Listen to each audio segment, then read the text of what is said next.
You're listening to The Drew Yari Show.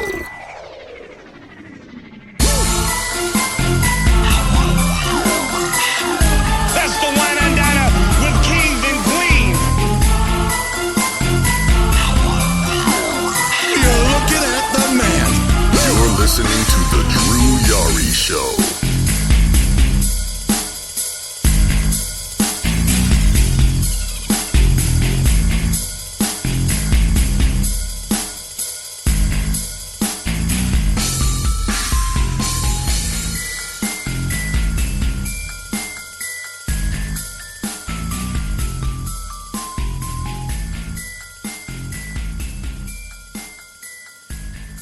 Hey, what's going on, guys? Shit, where's my phone? Alright, so there's really no one in the chat. I'm pretty sure people will show up. I'm sorry if I'm not really my usual boisterous self tonight.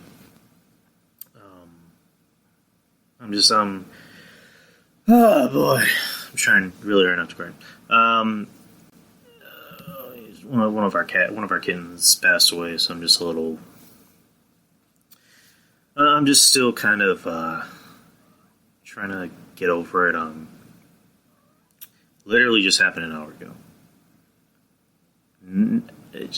Maybe not even an hour ago, but I don't know. It literally just happened before I started the show, and it's still pretty fresh. Hold on. What? What?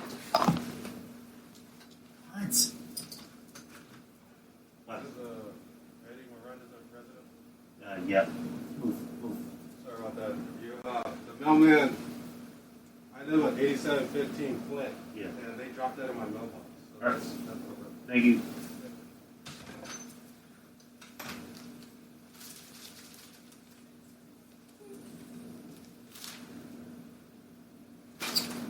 Damn it. Fucking floor of the show stuff. Asshole. Just leave it in the fucking mailbox.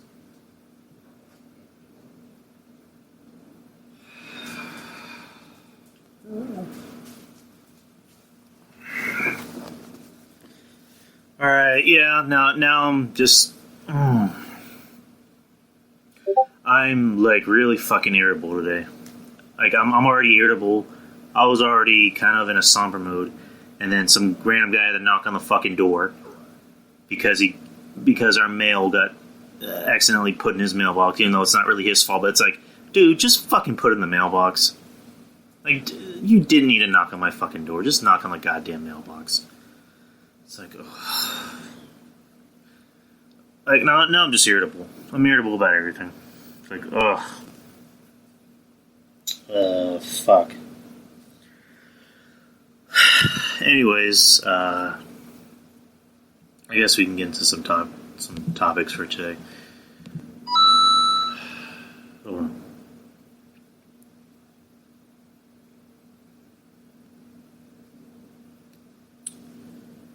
Let's see. We can talk about NXT from last night. Or actually, you know what? We can talk about In Your House results from over the weekend on Sunday. It was this past Sunday, June 27th. I like how on Wikipedia it says attendance 0 behind closed doors. It makes me laugh, and it shouldn't. So, the first match on the card was Mia Yim and Shotzi Blackheart and Tegan Nox, defeating Candice LeRae, Dakota Kai, and Raquel Gonzalez in a 6-man tag. Pretty much, of all the matches except for one, I got right. Actually, I got 2 right. I picked the heels to win this. Candice LeRae and Dakota Kai and Raquel. Yim and Shotzi and Tegan won, which I'm fine with because I like them. I like Mia Yim. They need to give her a better gimmick. The whole HBIC, which it's supposed to be head baddie in charge, but it's like, come on. When she gets to the main roster, they're not going to call her that anymore. I can already guarantee that. She's a great wrestler, great on the mic. Just I don't like this gimmick for her. It's very what do you want to call it? TLC from the 90s. Like just the baggy pants and just coming out and just pretending to rap. I'm not a fan of. I'm not a fan of the gimmick. I'm a fan of her. I'm just not a fan of the gimmick. Shotzi Blackheart, I like her. I'm looking forward to her going to the main roster and getting lost in the shuffle and getting buried, kind of like Ruby Riott. I get the feeling that they're going to take away her little toy tank. So that's just how WWE likes to do shit. And then Tegan Nox. Tegan Nox, nothing but love for her, for different reasons. She's slowly getting better. Her move, the Shiniest Wizard, I mean, it's a cute move, but eventually I think she might need to change that into something else. So, she's got a nice ass, by the way. But, like I said, I'm kind of irritable today. I'm just trying to take my mind off of everything. But, yeah, the match overall was pretty good. That girl, Raquel Gonzalez, she is green as fucking grass. Like, she needs time. I'm not gonna write her off because she's new. I mean, she hasn't really had too many matches. She's obviously playing the role of Diesel to Dakota Kai. And Don Tony made a comparison to Chyna. She really does look like Chyna. She really did look like Chyna in that getup of hers. But yeah, she needs time. She certainly does need time. I think if she had the right training, she really could get better. Maybe not into like the next big thing, but she really could get better. She really can get better and maybe be one of the better women on the roster. This match was 9 minutes and 50 seconds. The next match was Finn Balor and Damian Priest. Not really a big fan of Damian Priest. He's not terrible in the ring. I don't know. There's just something about him I can't really buy into. I can't really invest my time in. I don't know. The whole Rockstar gimmick. He kind of looks like, I don't know, like maybe Latino Baron Corbin, except he's a little bit better. So, I don't know. I'm not a big fan of him. I'm sorry, I can't really get on the Damian Priest train. Finn Balor winning. I don't know, like if they're trying to make Damian Priest into a thing. Oh, motherfucker, I just hit my pinky. They're trying to make Damian, I don't know, it just looked like they were trying to make Damian Priest into a thing. And then they just have Finn Balor win clean. So, where does he go from here? He kind of speculated on, NXT that he's going after, Keith Lee. Will get into NXT in a bit. But, yeah, this match was 13 minutes and 7 seconds. Probably one of my probably the least favorite match I've had. My least favorite match of the whole show. So the next match, you got Keith Lee versus Johnny Gargano for the NXT North American Championship. Keith Lee going over. I was wrong about this, 'cause I picked Johnny to win because I thought since they're trying to make Johnny into a thing, they're trying to make his heel character get over. I thought he'd win by some fuckery. I was very wrong. The match is 20 minutes, which I thought was maybe a little bit too long. You had, during the match, Johnny Gargano pulls out some keys and, stabs Keith Lee in the eye again. Tries, goes for a pin. Keith kicks out. Keith ends up winning with his finishing move. I don't know. Is it weird that I'm starting to kind of maybe get off the Gargano train? Him as a babyface works because he fits the babyface mold. I thought I was digging the whole heel turn. I'm not a big fan of it. I don't know. There's something about it that doesn't work. Him as a heel doesn't work. And is it me or is he getting smaller?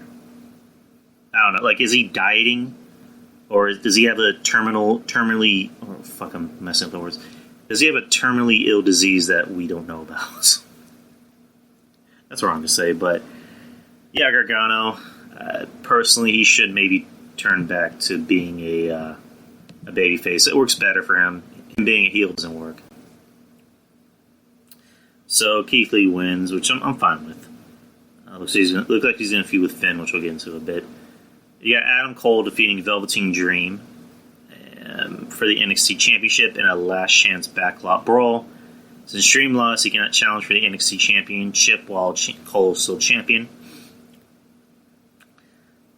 I honestly thought for sure that Velveteen Dream would win, because usually in these big feuds, like, you know, for the championship, the third match, the stipulation ends up being, you know, if you can't beat me, then you can no longer challenge me for the title. You can no longer challenge for the title. You're fired, or you have to go to another show. Blah blah blah. Usually, the other guy ends up winning. So I don't know why Dream lost. I really don't know. Like okay, the match began, you know, with it was Dream that showed up, you know, rocking the Negan look from Walking Dead, which I thought was pretty cool. It would have been even as cool if he came out with a barbed wire baseball bat, but, you know, I don't know if maybe because of copyrights, and which I don't think it was copyrights, because, you know, he came out dressed like Negan. I mean, I don't think he straight up called himself Negan, or maybe because, you know, WWE didn't want to do barbed wire, but I don't know why they couldn't do it, but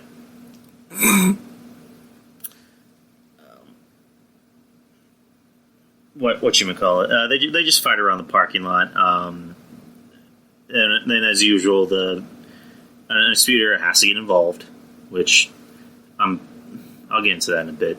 Dexter Lumis comes out and kidnaps. Where's Kyle O'Reilly been, by the way? He kidnaps Bobby Fish and Roderick Strong and throws them in his trunk, and then drives off. So it's just Adam Cole and Velveteen Dream by themselves, surrounded by NXT students, you know, pretending to be fans, honking the horn and everything. There are a shit ton of steel chairs in the ring, you know, just laying around the floor, or laying around the ring. I mean, it looks like Dream is going to win, because he's telling Adam Cole, the era is over, blah blah blah. Adam Cole gives him a low blow, and then goes for that, I guess, Canadian Destroyer, what do you want to call it, and ends up pinning Dream. So now Adam Cole is still the NXT champion, and Dream can no longer challenge for the NXT championship as long as Cole is champion. So it almost seemed like it was a for sure thing that maybe Dream was going to go to the main roster, you know, go to Raw, go to SmackDown. No, it was reported the other day he's still going to stay on NXT, which doesn't really make any sense. I guess he's going to continue his feud with the Undisputed Era, you know, not Adam Cole. I think it's time to really get the title off of Cole. And not because of Cole, because of the Undisputed Era, because it's getting boring. It's getting boring just watching the same shtick literally every week, every match. Anytime Adam Cole is getting his ass beat, you know, Spirit Air has to show up and, you know, cost somebody the match. It's becoming, it's just mundane. It's mundane. It's boring. I don't care about it anymore. I like Adam Cole, but the Undisputed Era thing is just getting passe. Now's not the time to get the title off of Cole. I would assume that they're going to take it off of him at the takeover before SummerSlam. That's my best guesstimate. Which, I guess, judging by whose opponent's going to be, again, that's another thing we'll get into. So, next match you got, which is the main event, which we'll talk about the pay-per-view link in a bit. The main event being the triple threat match for the NXT Women's Championship: Io Shirai, Charlotte Flair, Rhea Ripley. Io Shirai winning the NXT Women's Championship. That's one thing I want it to happen. I don't know if I said I want Io Shirai to win, but I think Charlotte will retain. But again, I'm glad Io won. Io wins with a moonsault, while Charlotte has the figure 4, or she calls it the figure 8, on Rhea Ripley, and Io moonsaults Rhea and pins her to win the NXT Women's Championship for the first time. Again, pleasantly surprised. Io, it's time. It was time for her. Charlotte's fine. Charlotte's fine wherever she goes. She can be the women's championship or not. She's still over as fuck, regardless of what other people have to say about it. Rhea, I think, has lost momentum since losing, which she can get it back easily because she's Rhea. Come on, she's talented as fuck. She's got on the mic. She can get herself back on track to get that title back. I mean, personally, I wouldn't mind a feud leading up into the takeover before Mania, which would be Takeover LA, which, if there is still or WrestleMania by next year. So I mean that could be your feud for Takeover LA, right there. Rhea versus Io. Sorry, I had something in my mouth. Again, I'm fine with Io winning. A lot of people were worried about putting the title on her. She's going to have to do too many promos.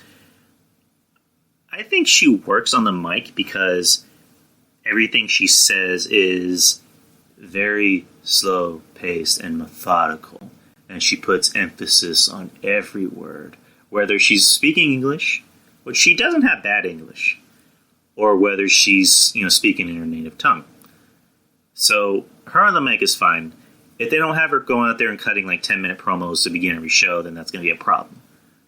Just keep her promos pre-recorded. You know what I mean? It works. It works for her. It's kind of like with Brock Lesnar, where Brock's best promos are, pre-recorded vignettes. It works that way. But I'm very pleasantly surprised that Io won. I love Io. Again, Charlotte's going to do fine, regardless of what spot she's being put in. I mean, she's going after another Jap, which is, I was going to say, not Kairi Sane, Asuka. Which, again, that should be a good feud. And Rhea, she's more than likely going to feud with Io in a bit. So, the whole show, I would give it a B+. Probably my least favorite match was Finn Balor versus Damian Priest. Again, I can't get into Damian Priest. There's just something about him that just doesn't click with. It doesn't resonate with me the way it should with other people. Best match on the card, I would say... Oh, I forgot a match. Karrion Kross defeating Tommaso Ciampa in a singles match. I knew there was one match I was missing. This was exactly how I wanted it to go. Where it wasn't too much of a squash match to make, Tommaso look like a bitch. But I'm glad they didn't make it into like a, let's have Tommaso be, Kross's equal. No, let's make Kross look like a monster. We're pushing him like this badass motherfucker. Let's push him like a badass motherfucker. Kind of like SummerSlam 2014, where John Cena pretty much just got anally raped in the ring by Brock Lesnar. Like that. Where Brock Lesnar is just beating the shit out of John Cena, just suplexing him all over the ring. But then, Cena gets a little bit of offense in, and then he just goes back down again. That's what it was like in this match, where Kross is just manhandling Ciampa. Just manhandling, just having his way with him. Ciampa gets a little bit of offense, and there's a point where I'm like, are they actually going to let Ciampa win the match? But no, that didn't happen. Kross gets back up, slaps his move on Ciampa. Ciampa doesn't tap out; he passes out. So Kross wins the match, which good. I'm glad the match went the way it did. You didn't squash Ciampa too much, but at the same time you didn't try and do this shit where you made him look like he was Kross's equal. You know what I mean? So where does this leave Kross? I mean, not Kross, Ciampa. I mean, there was the whole thing with him and Orton going back and forth, which I don't really know what the point of that was. I don't know if it was a shoot or legit. I mean, it seemed like a shoot because they're literally recording in the same building. I don't see the point in a Orton and a Ciampa feud. I really just don't, because Ciampa's already made it clear that he does not want to be on the main roster. That if they even think about putting him on the main roster, he'll retire, because his body literally can't handle that schedule. He'd rather just stay in NXT, maybe be a trainer if he's done, which, good for him. So would that mean Randy Orton would come to NXT? I don't know. I mean, that seems like it would be the only case, since Ciampa has made it clear, I'm not going to the main roster. So, for Cross, I did have original ideas on what I wanted him, or what I wanted from him. I pitched the idea that his next feud should be against Finn. Like, he goes after Finn. Like, Cross just starts mowing through motherfuckers. Just random, motherfuckers. And then goes after Finn. Because he sees Finn as, the pinnacle of NXT. He made NXT. So, kind of similar to the Ciampa match, he just destroys Finn. Finn gets a little bit of offense in towards the end, but then ultimately, Cross wins the match. So, this builds up for another match where, Finn's like, I've never had anyone, just throw me around the ring like that. I never had anyone manhandle me like that. It was almost like he was possessed, like he was almost a demon. So the best way to fight a demon is to become a demon. So that's how you bring in the demon gimmick. You bring back the demon gimmick with Balor, with Prince Balor. Cross would still win, but it'd be an interesting matchup, because with Finn as the demon, this gives him free reign to be a little bit more aggressive in the ring. So you have them out there fighting. Finn's out there getting his offense, and it's really not. Cross isn't breaking a sweat, which I'm glad they're making him into a heel that doesn't really break a sweat. That he's not afraid of anyone. That he'll actually fight anyone, literally anyone. He doesn't give a fuck who you are. He's not going to be a chicken shit heel. I'm glad they're not making him that. I personally think he's a gray area guy. And the way I'll explain it is, the only person he has any allegiance to is Scarlett, because Scarlett's the love of his life. Other than that, he doesn't give a shit about anyone else. Whether you're a heel or a face, he's going to beat the shit out of you.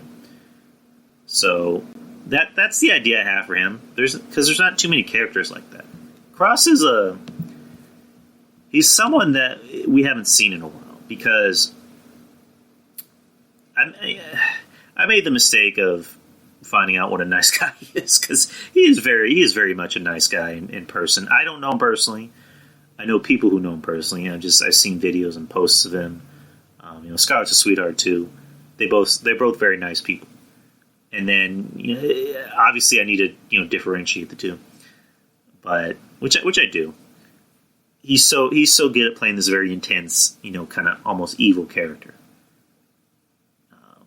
And you're not too sure where his allegiance go. You're not too sure, the people like him. His merch is going to sell. So is he a face? But he comes out, beating down, a beloved, babyface in Ciampa. So is he a heel? We don't know what he is. But I prefer if they just keep him as like a gray area guy. That's just my opinion. It's just my opinion. So yeah, the main event was probably, in my opinion, the best match of the night. I was glad that Io won. It was a really good match. It was a lot better than, dare I say, which I'm not going to say dare I say, because I'm just going to admit it, the WrestleMania Triple Threat, women's main event. That match was sloptastic. This match was better done. Usually Triple Threat matches, especially the ones with women in it, it's just they can go either way. This match went the right way. So again, I'm glad Io won. I'm very pleasantly surprised that she won. So let's go on to NXT. Yeah, NXT, which was last night. Let's see. You had Adam Cole come out and declare himself the most dominant man in NXT. He talks about Dexter Lumis kidnapping Roderick Strong and Bobby Fish. They were kidnapped for 12 hours, so they were finally brought home. Roderick Strong is obviously the one that's taking it the worst because I don't know if Dexter Lumis like ass raped him or showed him some really uncomfortable slides, but he seems really scared by Dexter Lumis, and it seems like he's the only one that can actually see him. So I like Dexter Lumis. I don't think he should go out there and act, and his gimmick should be that of a brawler, that of an ass kicker, not someone who's trying to go out there and wrestle. But, what do I know? So they announced that it's going to be Adam Cole and Dexter Lumis later in the night. You got Johnny Gargano and Candice LeRae versus Keith Lee and Mia Yim in a mixed tag team match, which I thought was interesting because there was a point where Candice LeRae is getting in Keith Lee's face, and Mia Yim's getting in Johnny Gargano's face, and it looks like she's maybe an inch taller than him, which is pretty sad. And Keith Lee's just looking at Candice LeRae like, I don't know how I'm supposed to handle this. Like, I don't want to hurt her or anything, which she ends up doing, by the way. There's a point in the match where Mia Yim is beating the shit out of Johnny Gargano, and Keith Lee goes for his his patented pounce. I just remembered it from Monty Brown. He goes after Johnny Gargano, but he doesn't see that Mia Yim is standing on the apron, so he ends up knocking Maya down.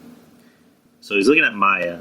While that's happening, you have Candice LeRae literally on the ground in front of him. So Gargano goes for his DDT off the rope, and Keith ends up literally falling on Candice, which I thought was pretty interesting because they usually don't like to involve the men, hurting the women in any way, even if it's accidental.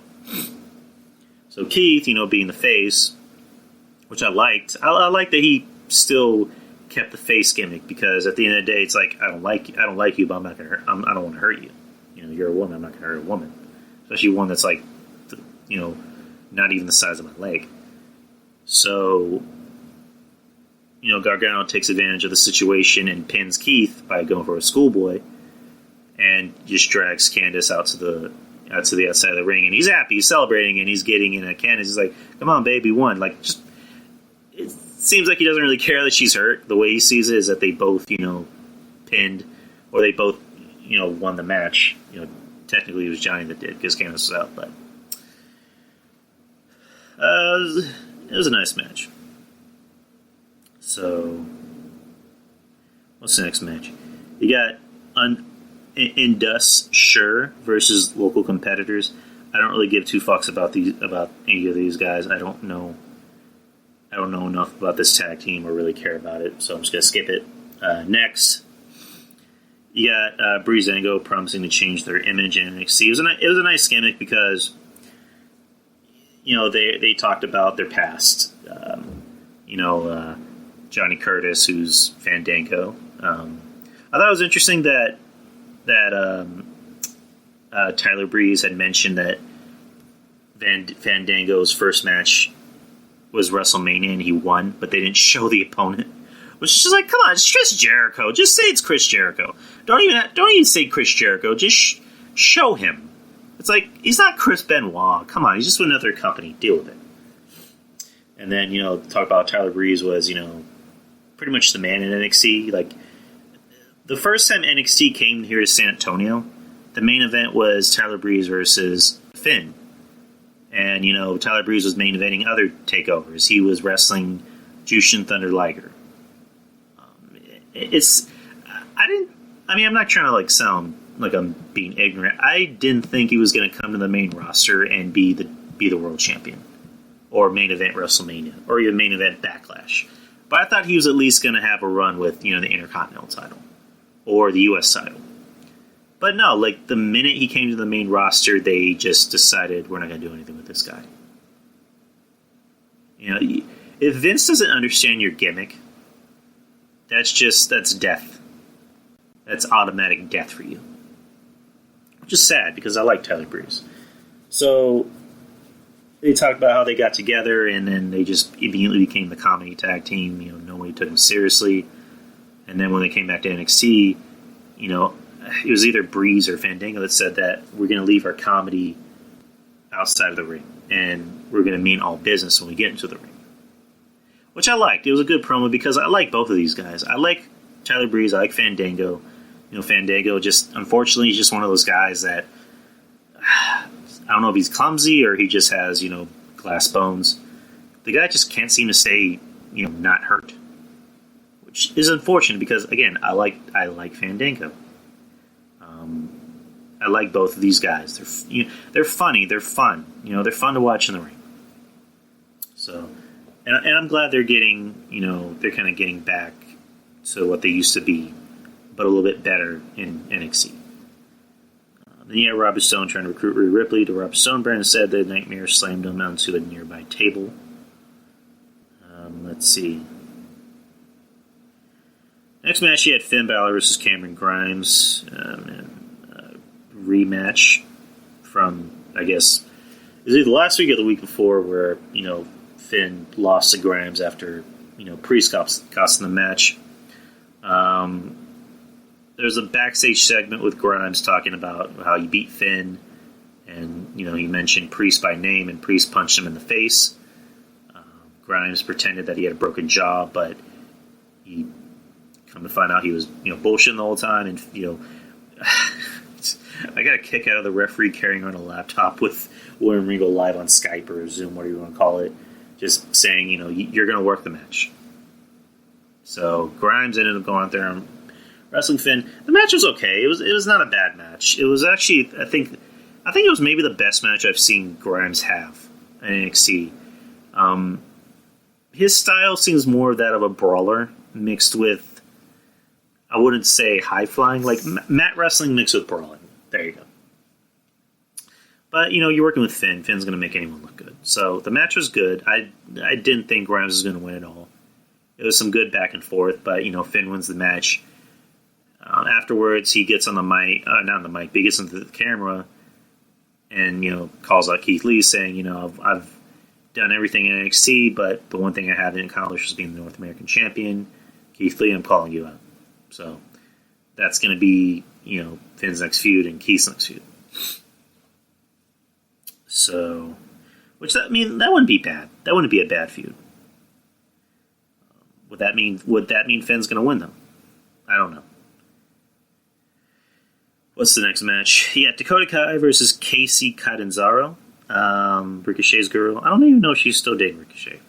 But, very short match. The point of this was to try and get Catanzaro noticed. She had a little bit of offense in, but eventually Dakota Kai wins.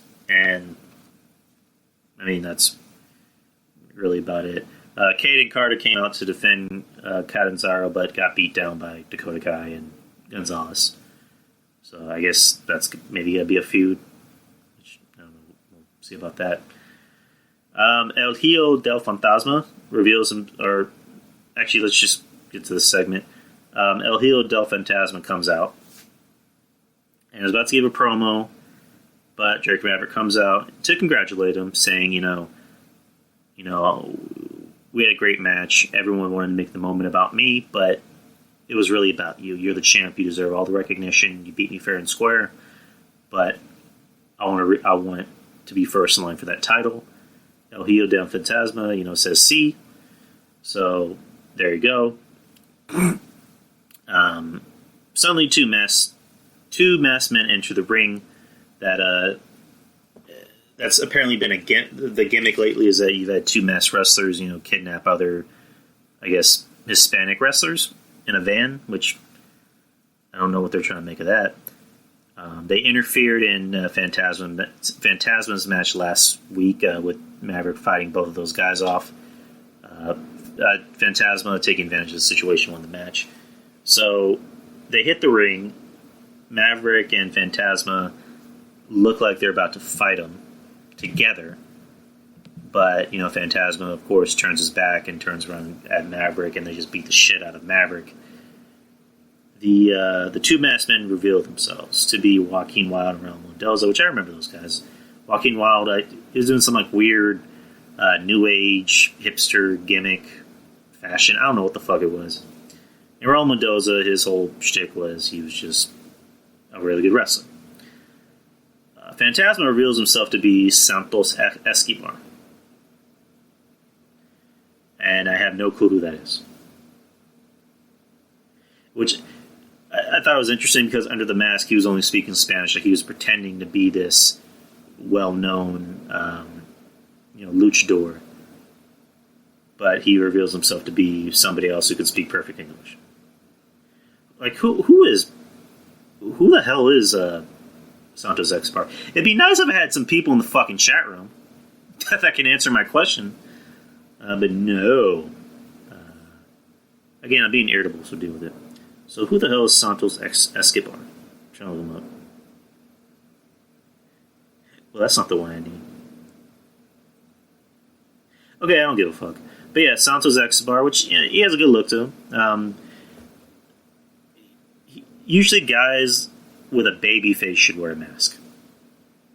Kind of like Alberto Carrillo. He's someone that needs a mask. Not because he's ugly, but he has a baby face.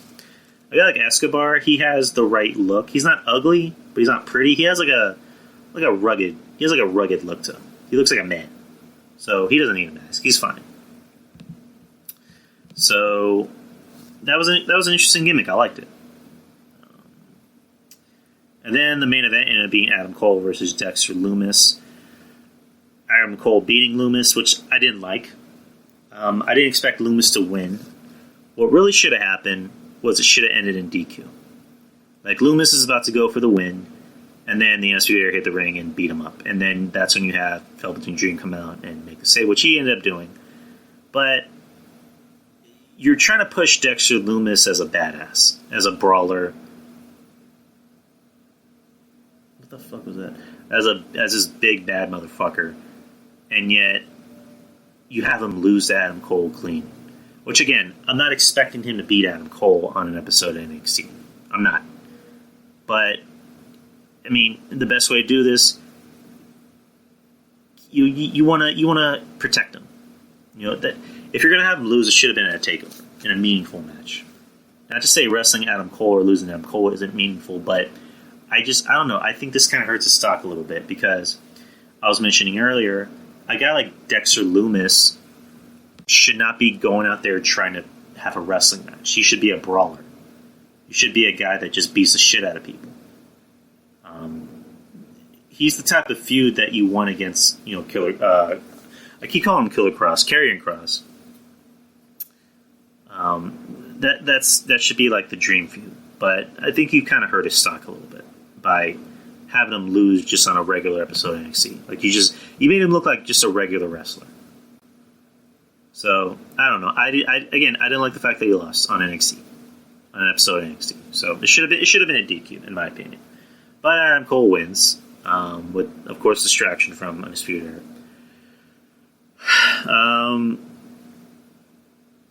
Whatchamacallit. So Dream comes out and makes a save for Lumis. Beats up one guy. Lumis goes after Roderick. There you go. Adam Cole is standing tall in the ring. All of a sudden, the ramp lights go on, and you see Scarlett Bordeaux at the top of the ramp, bringing an hourglass, and then turns it over to see the sand falling from the hourglass. In other words, TikTok. Cross doesn't show up, which I thought was weird. So he sends his girl to do his bidding. Which, again, going back, the only person that he has any allegiance to is her. The only person that he's going to trust is her. So, does that mean that's a sure thing it's going to be Cross versus Cole? At, whatever the next takeover is. I don't know. I don't know if I want to rush Cross into a championship feud already. But I don't know. I mean, I wouldn't hate it, but I think it's too soon. But then again, I don't know. I really don't know what to think of it, personally. I like it. I like it. I don't hate it. I just think it's too soon. So, that was NXT. The show was actually very good. Overall, it was a very good show. But then again, I'm not the one who I'm not in charge of ratings. So yeah, AEW, which I watched today. You had the Butcher and the Blade versus FTR. Formerly the Revival, which I won't get sued for saying that. I think the match went on a little bit too long. That's my thing about NXT. Not NXT. AEW is that they think if they're constantly out there putting out these 20-minute, 30-minute classics, then that's going to mean better wrestling, better revenue. It's like storytelling can be done in 6 minutes. Storytelling can be done in 5 minutes. You don't always need every match to be 20 minutes or 15 minutes. I was on Brian Jay's podcast last night, the Wrestling Reanimated podcast, which the episodes dropped. He had to split it into a two-parter because we ended up talking for 2.5 hours. I'm just going to paraphrase what he said because I can't remember the exact wording, which is AEW fans are like, they want every day to be Christmas. They want these matches to be 20-minute spectaculars. They want someone to bleed. They want it to be a cage match. They want it to be A, B, C, and D. Which is, not off. But, I thought the match was not bad, but there's no reason why this match shouldn't have been at least 7-8 minutes, because, the FTR is debuting in AEW, and I get it. Their whole thing is they want to be taken seriously as a tag team. They actually want to have meaningful matches. But in a way, this just kind of makes them look like they're any other tag team. They're wrestling the Butcher and the Blade, which, I'll be honest, I haven't seen too much of their shit. But from what I've seen, it's not that impressive, honestly. And if FTR is supposed to be the best tag team in the world, they should go out there and beat the shit out of these guys. Not necessarily beat the shit out of them because they kind of look like they're the same height, but they should finish this match in at least 8 minutes. 8-9 minutes tops. They should not be on each other. That Butcher and the Blade should not be on FTR's level. That's what I'm trying to put out there. But the point is, not every match needs to be 20 minutes. So, of course, that match got to be on Bleacher Report. So, and then you had the Young Bucks coming out and talking to FTR, and blah. That's just how I think of it. Blah. You got a women's tag match. You had Chris Statlander and Hikaru Shida, the new AEW Women's Champion, versus Penelope Ford and Nyla Rose. Ford and Rose win. I kind of was zoning in out of this match. Again, it's just the women's division is not very good. Shida, from what I've seen, is actually very good. Nyla Rose is starting to get there. Chris Statlander is just bad. Just a shitty gimmick, shitty wrestler. Penelope Ford looks good, but her in the ring does not, in my opinion. She wins with a fisherman's suplex on Shida, which, you're going to have this shitty women's wrestler beat your women's champion clean.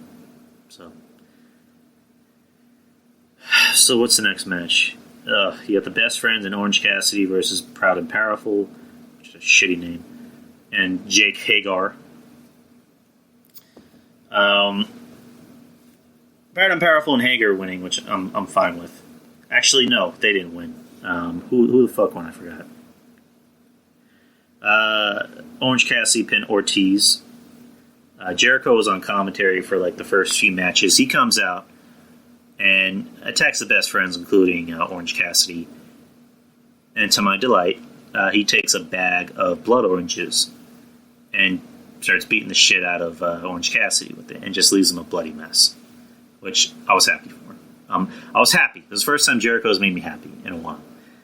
Or this is the first time he's made me happy in AEW, is that he beat the shit out of Orange Cassidy with a bag of oranges. So, fuck Orange Cassidy. It's a shit gimmick. I'm sorry. I know other people like it. I would never shit on you for liking something that I don't like. Maybe not to your face, but it's just, I don't like the gimmick. It's goofy. It's stupid. I hate it. I don't like it at all. I just don't like it. Plain and simple. I don't like it. And then you got the Best Friends, which Chuck Chuck Taylor making his stupid, goofy fucking faces and his belly, which I have a belly, but I'm not getting paid money to go out there and wrestle, and to apparently look like I'm in shape. So the next match, you have Sammy Guevara. I'm fucking with you. I like Sammy Guevara now. Versus Colt Cabana. Let's see who won. I watched the show. I just don't remember who the fuck won.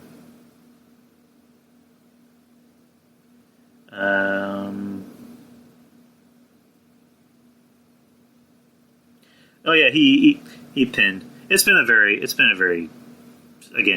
irritable day. So forgive me if I forget little spots. He pins Cabana. The Dork Order comes out and they help Cabana up as just a way of saying, hey, we got your back. Join us so you can start winning. And Cabana ends up following them into the tunnel that the Dark Order left out. So Guevara gets on the mic and saying, "No one's better than me. I'm the best wrestler that this company has." Blah blah blah, which is weird because I've literally never heard Guevara speak. I've never heard him cut a promo. I've just seen him make just the goofy dope faces. So then Matt Hardy comes out to do his Three Faces of Hardy shtick. One where he's talking like regular Matt Hardy. Then he starts talking about Matt Hardy version 1. And then he starts talking like broken Matt Hardy, which that is, again, I'm going to sound like old. Maybe I just don't get it. Maybe I just don't get it. I just think it's a dumb gimmick. Matt Hardy should just be Matt Hardy. The whole broken Matt Hardy thing was fun. It was something that was cool 4 years ago. It's not interesting now. It's dumb. It's silly. I don't know what happened to it. I don't know what he had in Impact Wrestling with that gimmick, because it seemed like it was more interesting in Impact. Then when he came to WWE, they gave him the Woken gimmick. Maybe that's it. Maybe the fact that it was so bad, it was so poorly used in WWE that the stink of it now in AEW is just, I don't think people care anymore. I don't think people like, I'm not speaking for everyone, but I'm just, maybe it's just the fact that it was so poorly mishandled in WWE that it's just, there's no way to take it seriously. And I recall Matt Hardy saying that he was going to try and be more serious with the gimmick, but he's just being goofy as fuck. So I don't like the gimmick. I don't like the broken gimmick. I don't like the whole Three Faces of Hardy thing. He should personally just be Matt Hardy. Just be regular Matt Hardy. Him on the mic as regular Matt Hardy gets over. Like he's good on the mic as regular Matt Hardy. So I guess that's going to be the next feud. And the main event being Cody versus Mark Quinn from Private Party, which predictable match. Mark Quinn, selling, quote unquote, I'm using quotation fingers, that he's got a bad ankle, and yet he's able to do suicide dives, swantons, frog splashes, shooting star presses. I'm kidding, he didn't do 2 of those, but you get where I'm going. And he apparently has a hurt ankle, which I hate that. I hate that shit. It just, I don't mean to sound like Jim Cornette. It exposes the business, because if you have a hurt ankle, you're not supposed to be doing that shit. Not even a suicide dive. It's dumb. It was dumb. I just, whatever. Anyways, Cody wins the match. It just shows how much I care about this match. It was predictable and dumb. So he's the TNT champion still. Then Jake Hagar comes out. Lucha Report gave this an A. Come the fuck on. Come on, Lucha Report. You know better than that. So Jake Hagar came out and decided to go after Cody. He attacked Arn Anderson first, and then he started attacking Cody. And then Matt Hardy and the other dude, from Private Party, and who the fuck was the other guy? I forget who. Helped take out Hager, and that was the end of the show.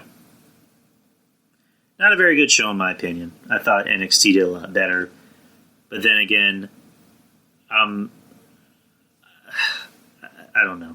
I don't know. I don't know if it was if it's just a spite thing that people just hate WWE, or they truly just think AEW is a better show than NXT. But DT put up the ratings earlier.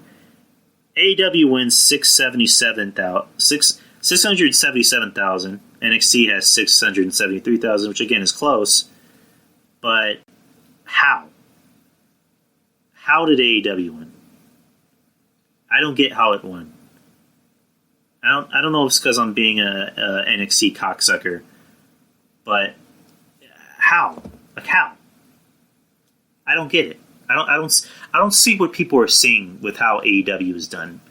Maybe because it's in a bigger arena, or the fact that NXT is still at Full Sail kind of takes people out of the whole zone. Which, again, that's something that needs to be done. When they can start letting fans back in, NXT really needs to consider getting away from Full Sail, going to to arenas, not stadiums but arenas. Kind of like what AEW is doing. Go to the smaller arenas. Like, for example, in San Antonio, AT&T Center is where they have the pay-per-views, where they have Raw and SmackDown. The Freeman Coliseum is where they have house shows. Go there. And the Freeman Coliseum is a lot bigger than Full Sail. I actually went there for NXT TakeOver San Antonio. So literally anywhere you sit, even if you're at the top, it feels like you're close. So it seems like the right arena that they could have a takeover. Maybe a takeover again, but they can also have an episode of NXT. So they really need to consider taking the show from city to city. But that's just me. B-Show Brian just wrote me real quick. I'm gonna write him back.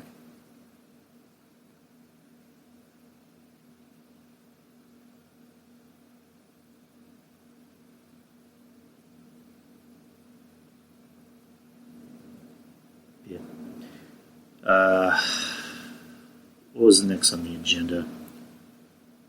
We can do Backlash predictions for this Sunday.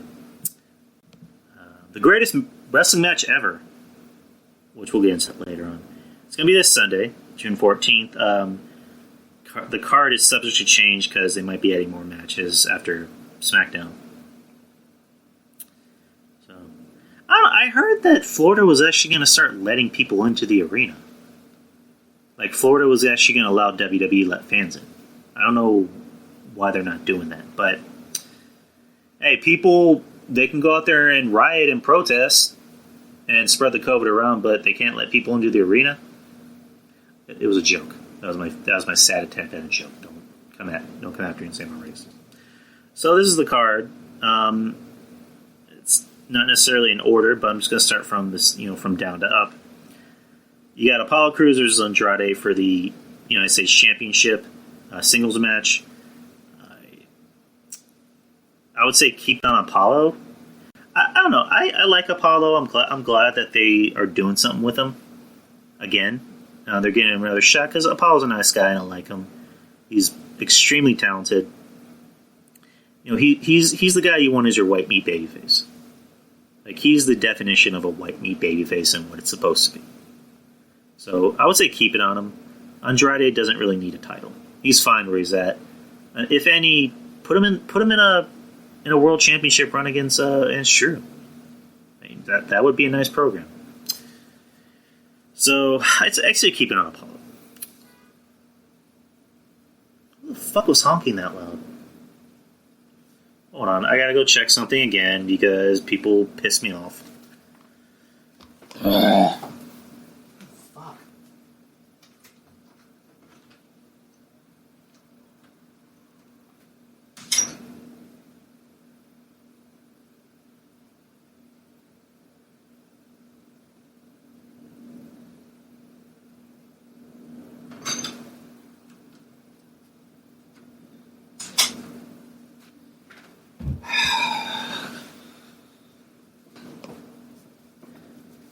I had to check because we have cats in our yard, so most of our cats don't really go in the street.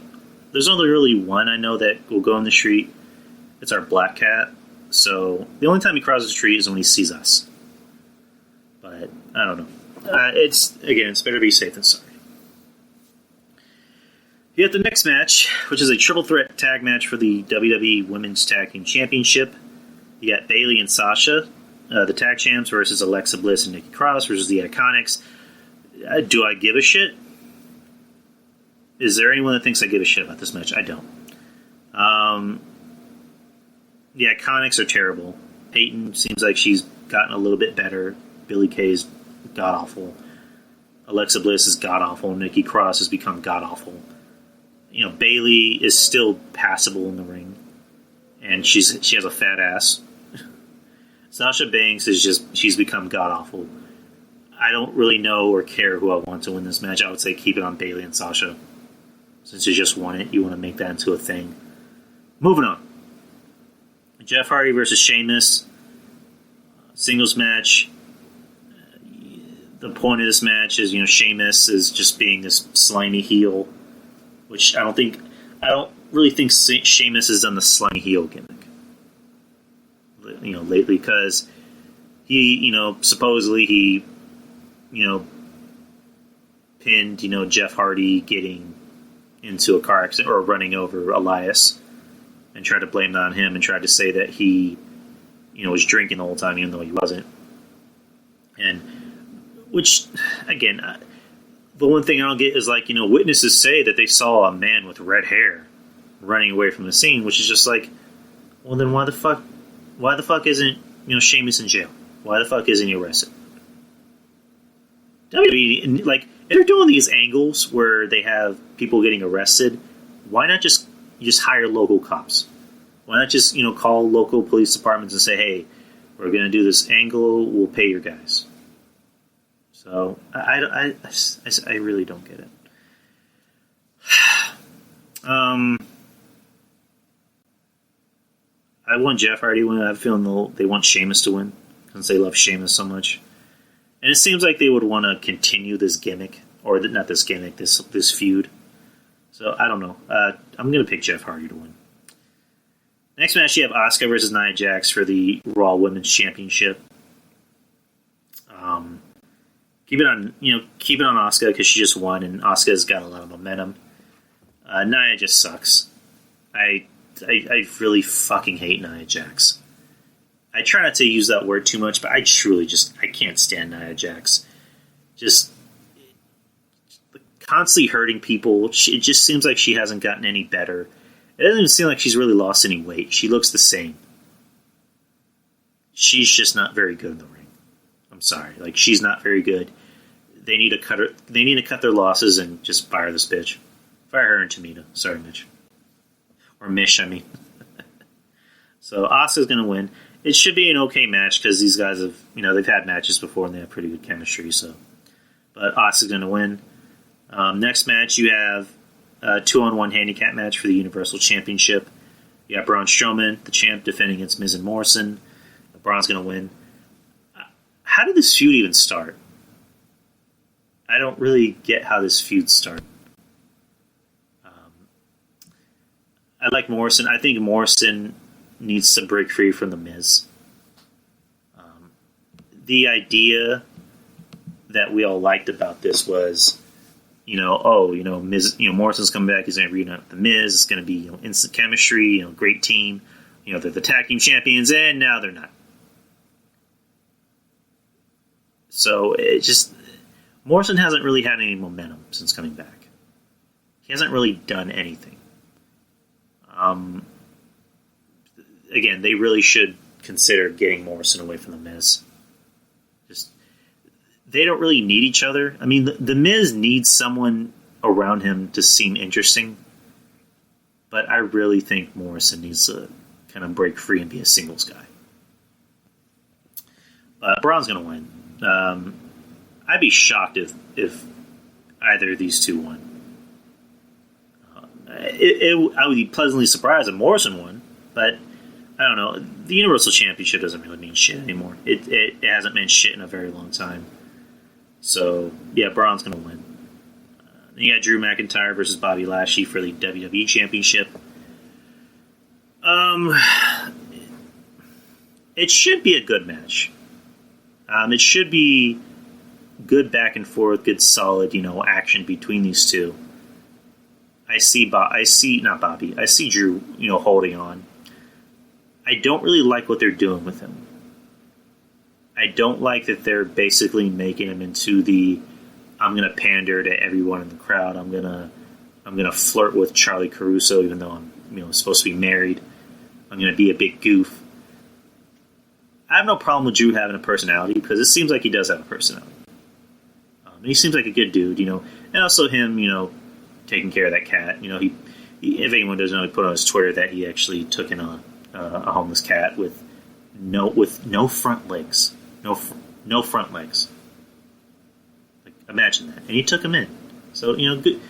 It was actually a her, and he took her in. So good for Drew. I'm big on cats, and anyone that's nice to cats, I'm good to them.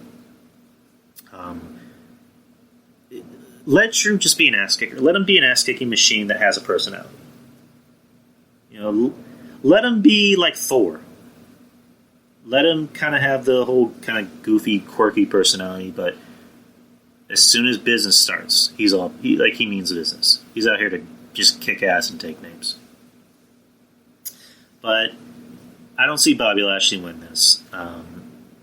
This is weird because someone put up a stat. This is Bobby Lashley's first WWE title match in 13 years. Imagine that. The last time he had a WWE title match was against John Cena at the Great American Bash in 2007. And I remember that. And I honestly thought Bobby Lashley was going to win the match. So, I don't know. I don't see Drew losing in the summer. I see him dropping the title in SummerSlam. So, or it can be after that. So, the main event, you got the greatest wrestling match. Let me make sure I got this right. Ever. The greatest wrestling match ever, which I imagine will be the main event. Edge versus Randy Orton.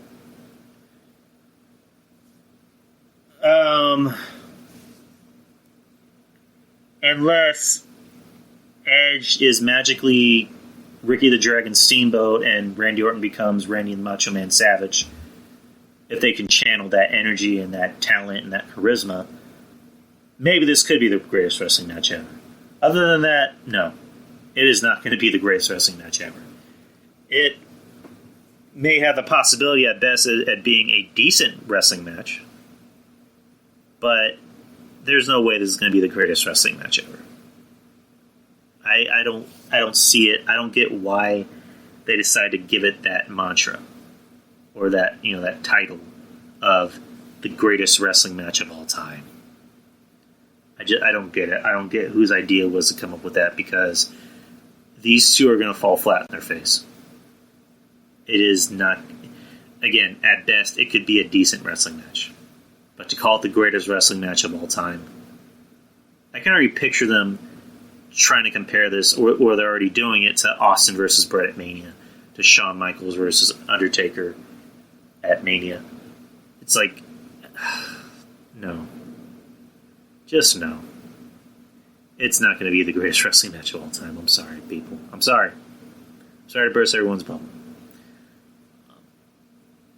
Who are you going to give this to? You give it to Edge. Because, why the fuck not? Because it's Edge. Because he came back.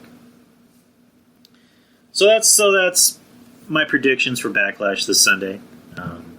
Again, the card could change because of SmackDown. There could be more matches added. So, I don't know. We'll find out. I did want to cover this because this was not too long ago. If anyone did see this, CM Punk had put out a tweet where, let's see if I got the tweet right. It said, a lot of people snitching on themselves. When people tell you who they are, believe it. Might be unfortunate and disappointing if you're a fan of that person, or it's your grandmother. But fuck them. Goodbye. Parentheses, I yield my time. Fuck you. End parentheses. Somebody by the name of Titan9, at Titan9 on Twitter, prodded CM Punk and said, silence speaks volumes. while referencing AJ Styles, in particular for not chiming in on current events. I'm reading this off of SCS Scoops. Styles has gotten flack for using the F word, the derogatory term for gay people, over the years. At Titan9 wrote, seeing AJ Styles promote streams and shit but couldn't be bothered to post anything, made it clear how he feels. That was a tough unfollow. To which CM Punk referenced AJ Styles' history of insensitive remarks by saying, well, come on. That one has been obvious for years. End quote. To which AJ Styles replied he was asked by Times of India if he wanted to respond to the remarks that CM Punk made on Twitter about him. He replied with, I will not react at all coming from a guy like that, who I don't respect. What's going on, Maurice Bear? Maurice, you missed the whole show, dude. You literally missed the whole show. I'm literally at the end of the show. But thanks for coming. AJ Styles said, I will not at all comment. Oh my god. I will not react at all coming from a guy like that who I don't respect anyway. It doesn't really matter. Look, my job as a performer is to perform and get fans' minds off of all things that have happened throughout the year. Barrett Corbin, again, showing up when the show's already finished. Is it that I put up 6 p.m. Eastern time and not just 5 p.m. Central? I don't know, maybe that threw everyone off. I'm sorry, guys. I'm sorry, I don't mean to lash out at you. It's been a very tough day. Have happened throughout the whole world. I'm not going to react to people saying ridiculous and stupid things. Sorry, shoddy Wi-Fi. Hey, not your fault, dude. Again, I don't mean to go at you. I wasn't trying to go at you. I was just busting your balls. Again, it's been kind of a bad day for me. So, please forgive me if I sound like I'm irritated.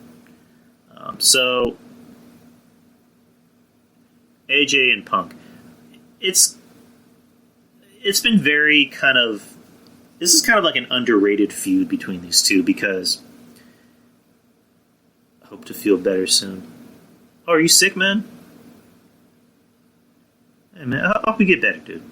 So AJ and CM Punk, their feud's been kind of under the radar because I brought this up before a while back. Punk and AJ, or no, I remember a fan, had left a tweet for Punk saying, I was trying to get a picture with AJ Styles, and he told me I won't take a picture with you unless you take that shirt off. It was a shirt of CM Punk. And then he said, there's still hate between you two. CM Punk replied with, jealousy is a sin. That's pretty much all he said. So, CM Punk trying to out AJ Styles as being a homophobe and a racist. Mainly a homophobe. AJ pretty much saying, I got nothing to defend myself with.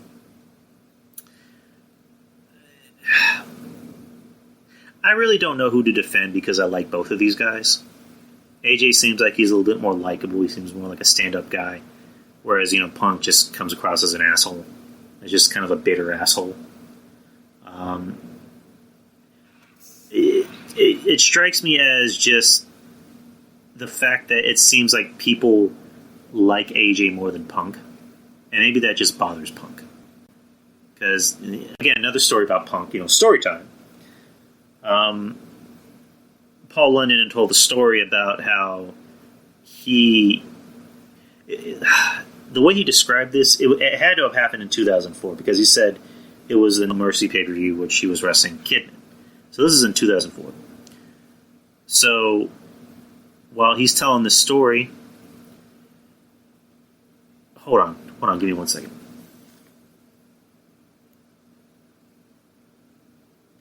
So he's telling the story of how he had some extra time during the weekend before the pay-per-view, so he decides to go to the Ring of Honor show in New Jersey, which is when the WWE pay-per-view was being held. And he visits a lot of the guys. He sees Jimmy Jacobs, who was, still in not TNA, Ring of Honor. And he makes it very clear he doesn't like CM Punk because CM Punk's a piece of shit. He's the Triple H of the locker room. While that's happening, he sees CM Punk kind of pacing back and forth. And he stops midway of pacing and turns around and kind of begrudgingly shakes Paul London's hand. He couldn't take the fact that people like Paul more than him. So, I don't know. I'm going to have to side with AJ over this because, yeah, we know AJ, he comes across as he's very much of a Republican. I don't think he's a racist. I don't think he's a homophobe. I mean, would it be surprising if maybe at one point in time AJ might have used the F word to describe gay people? Maybe he did. Maybe he did, because we're all guilty. Because I know there are times in my life where I've said the F word. Not necessarily to describe gay people, but just to say it. You know what I mean? Like, oh, this guy's being an F. And not because he's gay, but because he's being an F. We're not all perfect. We've all said and have done dumb shit when we were younger. It shouldn't be held against us. It's not something. I mean, yeah, we should say, hey, I'm not here to. I hope I didn't offend anyone, but this happened when I was a kid, so I'm sorry. I was an idiot. I'm not an idiot. I'm a much different person now. So, for AJ coming out and saying, listen, I'm trying to go about this in the best way I can. I'm trying to take everyone's mind off of this. I'm not the right person to talk about this. And I'm not going to fault AJ for that. I'm not going to fault AJ for trying to come out and speak on something he's not too familiar with. Punk did, and good for Punk. AJ didn't, but AJ's talking about it in the best way he can. So, good for AJ. Not everyone needs to come out and address something. You know what I mean? Not everyone always needs to do that. So I don't know. I think Punk is wrong on this one. I think he's kind of an asshole for doing this, in my opinion. So that's pretty much the show. That's the end of the show. Maurice, thank you for showing up.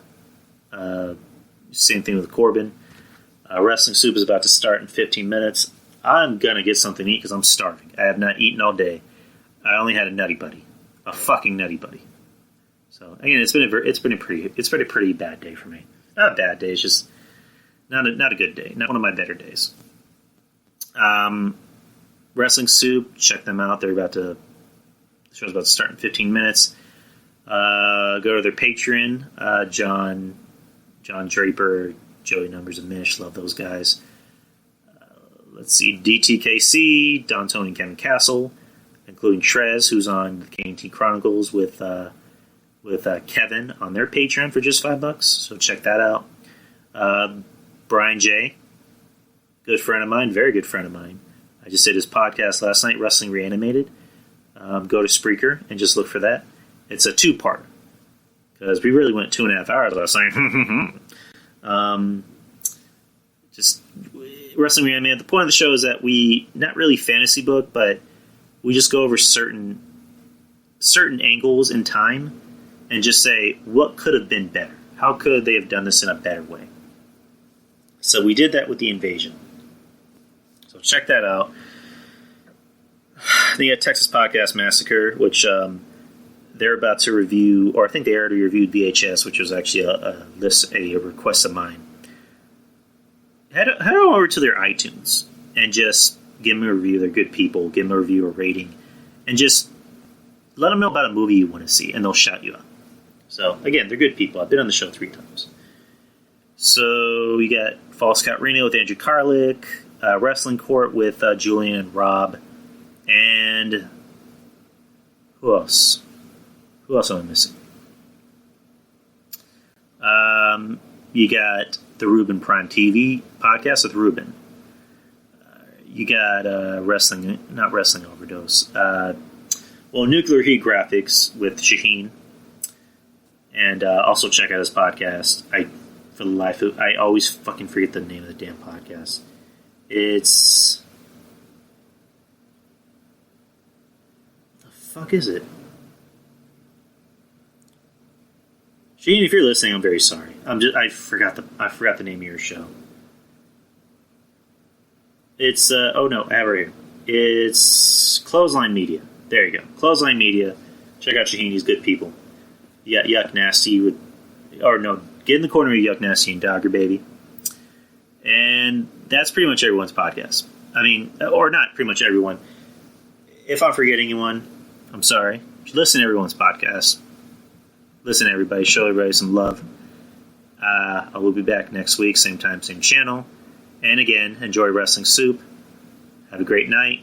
Be safe. And don't do anything I would do. Take care. Peace out.